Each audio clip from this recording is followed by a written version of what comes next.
はいどうも、ホルモン島田チャンネルのぶっちゃ島田です。この前動画で魚の代替品、まるで魚シリーズをやりました。その時のコメントで多かったので、今日は同じく魚介類の代替品、ほぼシリーズをご紹介します。どれだけ本物に近いのか気になります。それでは早速やっていきましょう。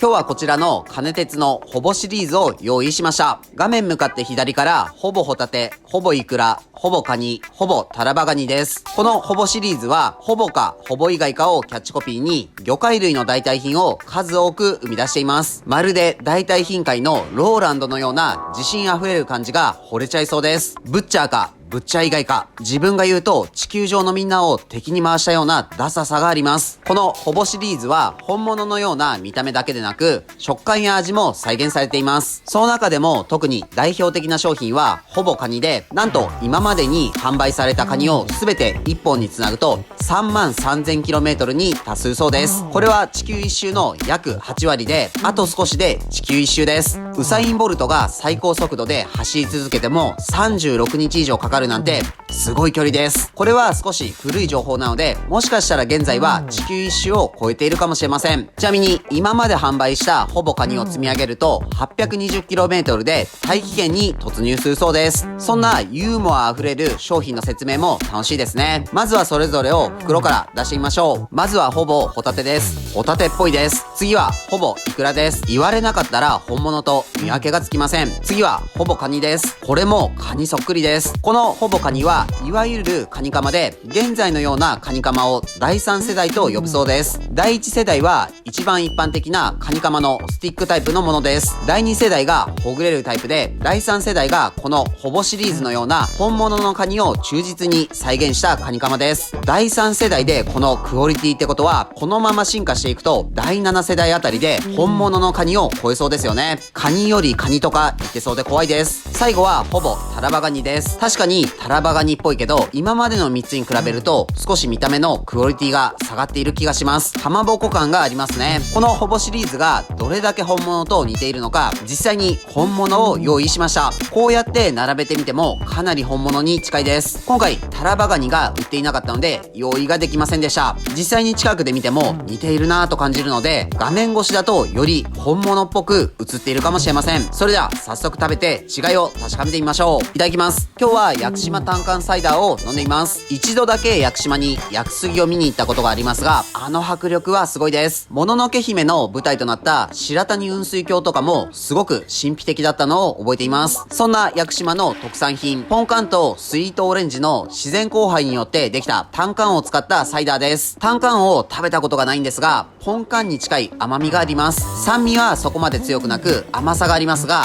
後味はスッキリとしています。もう一回屋久島に行きたくなりました。それではほぼシリーズ食べてみましょう。まずはホタテです。手でちぎってみるとホタテ特有の繊維感があり、手で裂くことができます。本物も同じように裂くことができます。それでは食べてみましょう。このまま食べると正直な感想はかまぼこです。本物と比べてみるとより違いがわかります。ホタテっぽさは少ないですね。醤油をつけることでホタテっぽさがアップします。あと裂いて食べるより丸々口に入れた方がホタテ感を感じます。揚げ物とかにするとか一手間加えればより本物に近くなるかもしれません。次はほぼイクラです。これは見た目のクオリティが高いです。パッと見どっちが本物かわからないです。以前人工イクラを作る動画も投稿しているので、よかったら見てみてください。一色じゃなく中に別な色があるのも本物っぽいですね。